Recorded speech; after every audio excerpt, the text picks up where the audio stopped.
What is going on, everybody? Welcome back to DylanTalksTone 2, the little rant channel over here.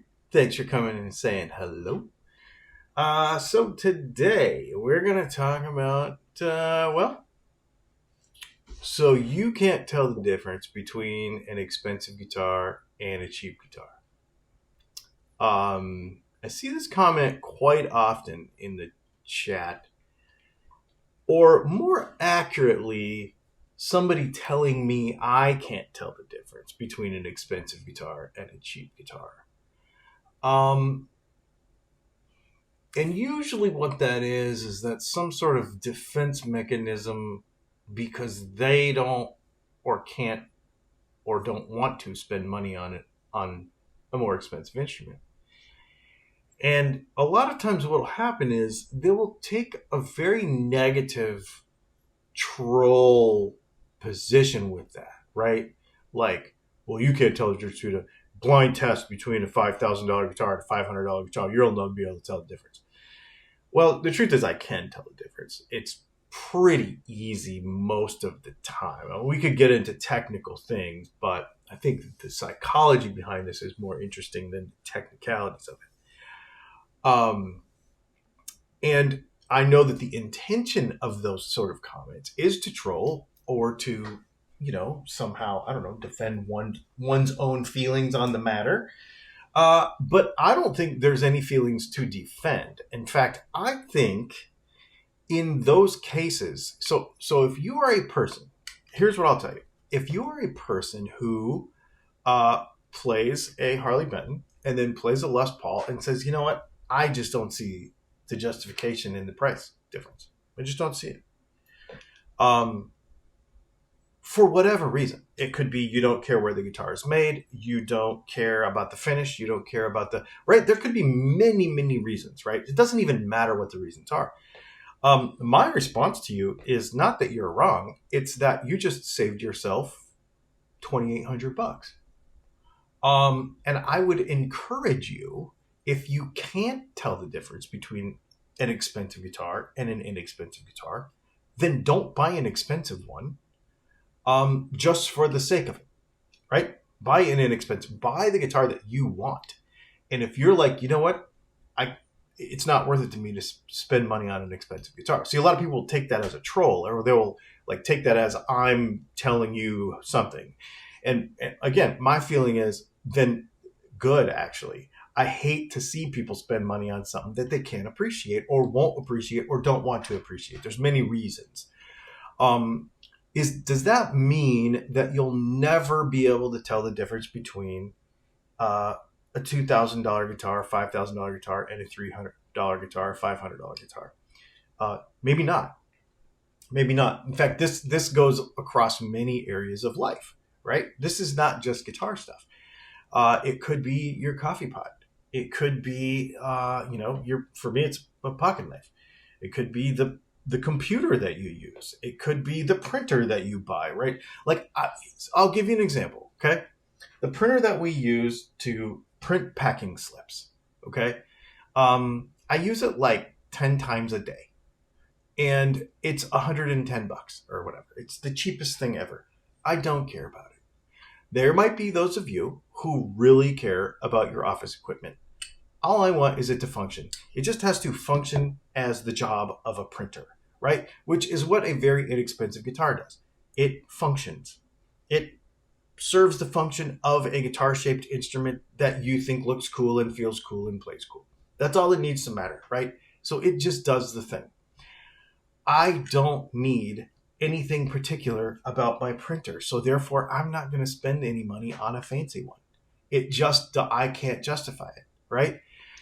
Now, in the future, if my use case changes, if the volume needs to go up, or if we decide we need to start doing something in color, or if the cost of the toner per the price of the printer gets too high, or there could be things that change, or I might learn something that go, oh, this other benefit that this one that costs twice as much, $200 instead of $100, all of a sudden becomes meaningful. And therefore I decide that I want to spend more money on a printer. But at this point, I don't want to. And at this point, it saves me money to not spend more money on a printer, right? It's this. It goes all through life. There's many places. Hand tools are an excellent example. If you are not a professional in something, like a car mechanic, for example, you may not spend money on Mac or Matco or Snap-on or any of those high-end tools. You might just get some Craftsman stuff, or some stuff from Harbor Freight, because every once in a while you need to tighten up something that gets loose, right? You don't need the expensive tool. And you might say, I can't believe that you spent $300 on a ratchet. It makes no sense. But a professional who uses it every day in a different use case may feel differently, right? They might, and sometimes it's psychological only. Sometimes a tool will never ever fail, right? I'll give you an example. A small screwdriver that's decent quality, like from Craftsman or whatever, that you're never going to put a lot of torque on, will never really fail, because you're not going to put it on something big. You're not going to pry it. You're going to use it for the purpose that it was intended. And it's probably going to last forever, right? It's totally fine, because you're not going to put a bunch of torque on it. You're never going to overuse it. But psychologically, if you're a professional, you just want to know that there is a dependability, that you never have to worry, and that it's warranted, right? So you buy the Snap-on version of the same thing. They may both do the job sufficiently for their purpose, but there's a psychological component to it that is of value, which means that I feel like I need this thing. I want to make sure that I never have to worry about it again. And I have tools like that. I have, I spend a lot of money on tools because I don't, my multimeter, for example, I have a very fancy multimeter, a very fancy soldering iron, right? I never want to worry. I just never want to worry about that stuff. I have more things to think about in a day than whether my soldering iron is going to get hot enough to solder on a pickup cover, right? Like, so I don't ever want to worry about it. It's the same thing with guitar stuff. So taking it back to an inexpensive instrument, your use case might mean that your opinion always matters because it's you. And don't let anybody else tell you, oh, you need this expensive guitar or that expensive guitar. Don't even do what you're going to do. I 100% encourage that. What I discourage, though, is the cheap guitar snob. Because here's the thing. I like nice stuff, okay?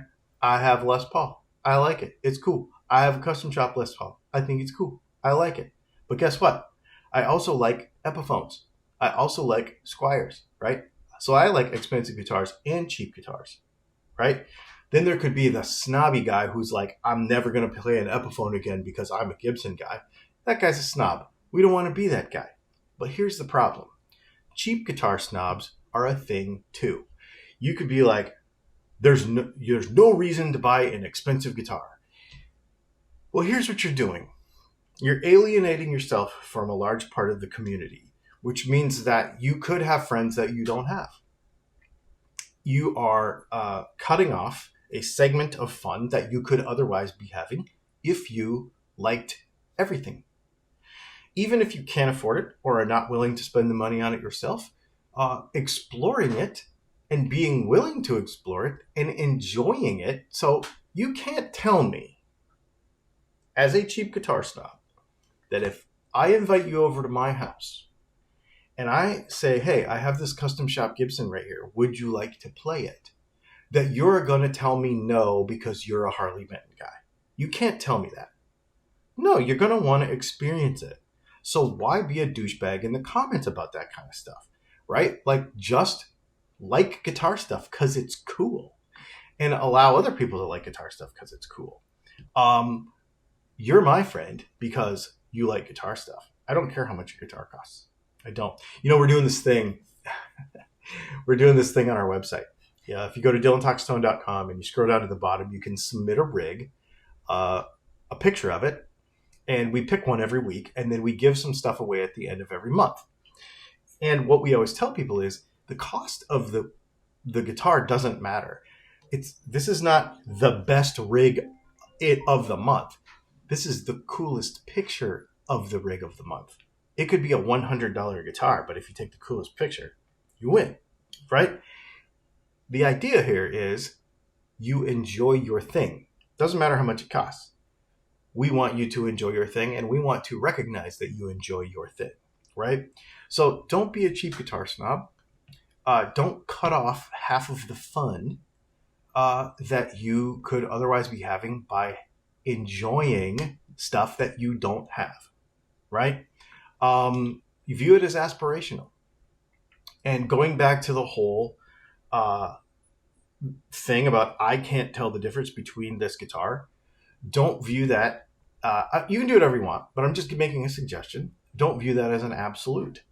Because there might come a time when you're like, oh, now I get it.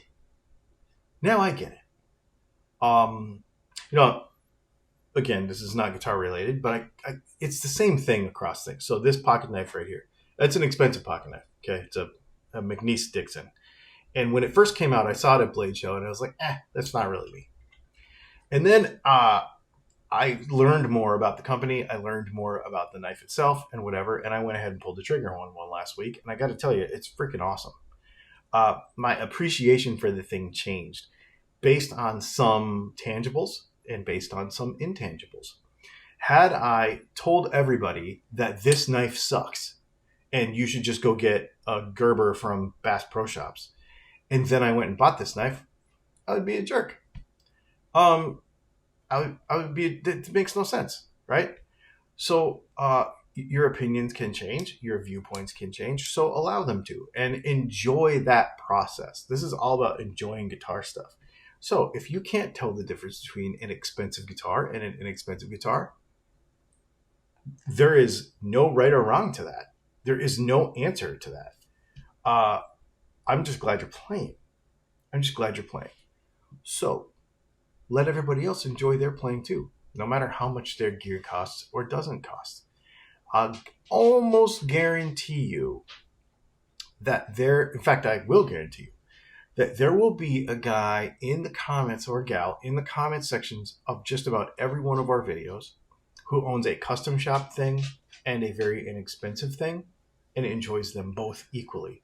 If you're that person, get in the comments and reinforce that thought. I can also guarantee you just about every week that there is a guy or gal in the comments who plays a very cheap guitar who says, I can't tell the difference between a cheap guitar and an inexpensive guitar, and you wasted your money on a custom shop guitar. Don't be that guy.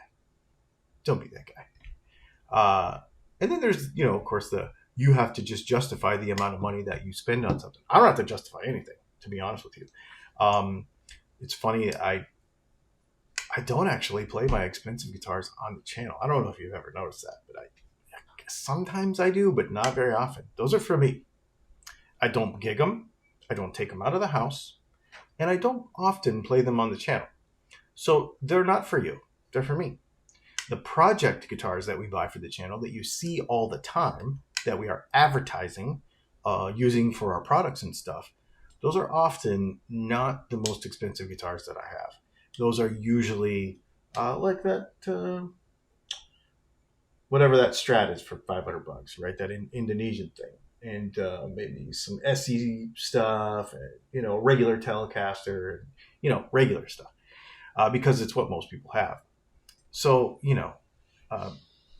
you could be that guy too. You could be nice. You could be nice like that too.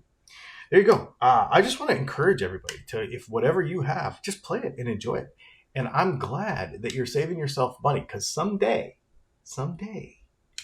you're going to notice something about something fancy and you're going to go, ooh, now I get it. And now I want one.